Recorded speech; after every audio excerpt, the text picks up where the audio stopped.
The extraction that failed. The desert doesn't announce danger. It waits. At 04:17 local time, the sun was still below the horizon when the convoy stopped moving. 3 vehicles. No headlights. Engines off. Somewhere beyond the dunes, a city woke up slowly, unaware that an American intelligence officer was about to become the most hunted man in the region. Daniel cross-checked his watch. The extraction window was closing, and that meant only one thing. Something had already gone wrong. Daniel wasn't supposed to be here this long. He wasn't even supposed to be visible. His mission was simple: confirm the identity of a high-level arms broker who had been quietly selling access. Not weapons, not money, but information.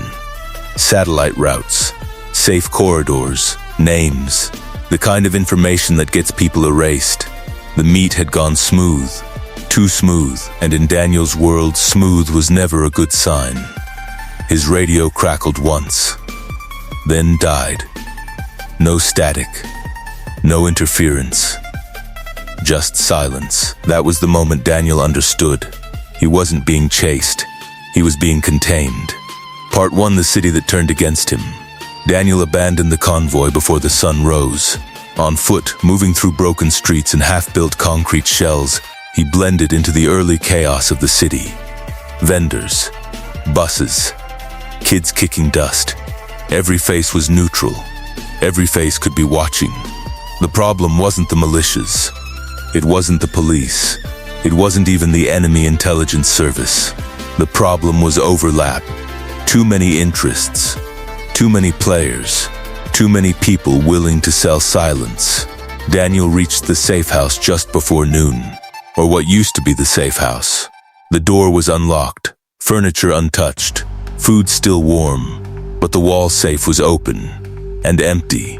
Someone had been here, someone who knew exactly where to look. Daniel didn't search further. He left immediately, because safe houses don't get compromised by accident. They get given away. Part 2. Trust is a liability. By nightfall, Daniel was officially dead, at least on paper. His phone buzzed once. A single message. Run quiet. Run alone. No sender. No encryption header. No routing data. Only one person used that phrase. Maya Rahim, his former handler. Officially reassigned. Unofficially buried inside a regional intelligence liaison unit that didn't exist. Daniel didn't trust the message, which meant it was probably real. They met in a place designed to be ignored. A mechanic shop. Too dirty for surveillance, too loud for microphones. Maya looked worse than he remembered, not injured, just tired. They sold the route, she said without preamble, not the mission. You. Daniel didn't ask who, because the answer didn't matter. In this region, betrayal wasn't personal, it was logistical. They want you alive? He asked. Maya shook her head. Undecided. That was worse. Part 3, the hunt becomes public. The first attempt came at dawn.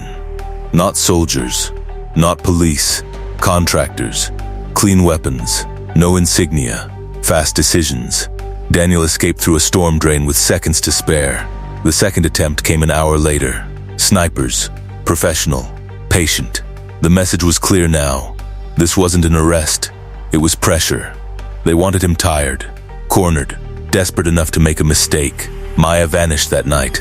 No call, no message, no body. Daniel waited exactly 10 minutes before moving.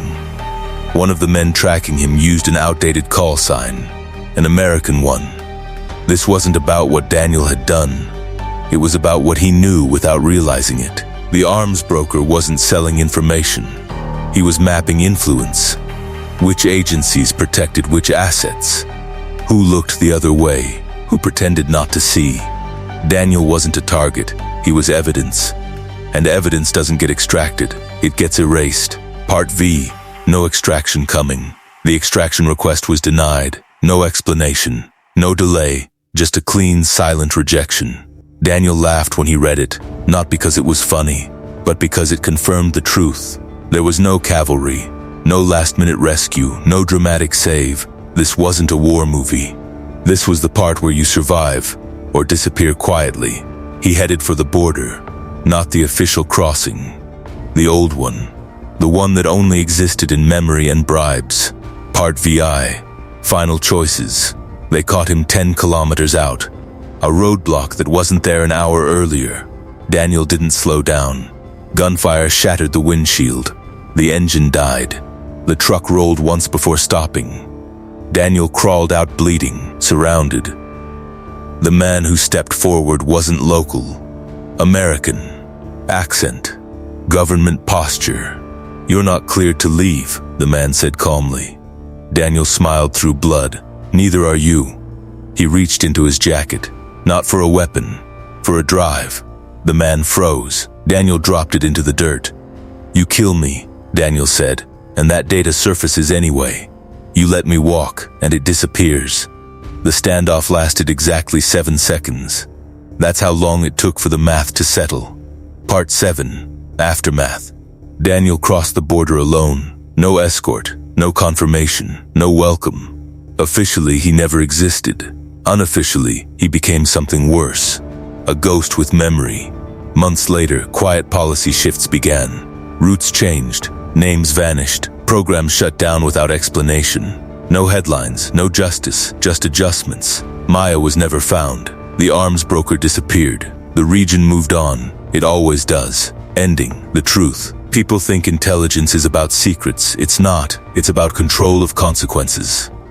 Daniel Cross didn't win. He survived. And in that world, survival is the only victory that matters. Because the desert doesn't forgive.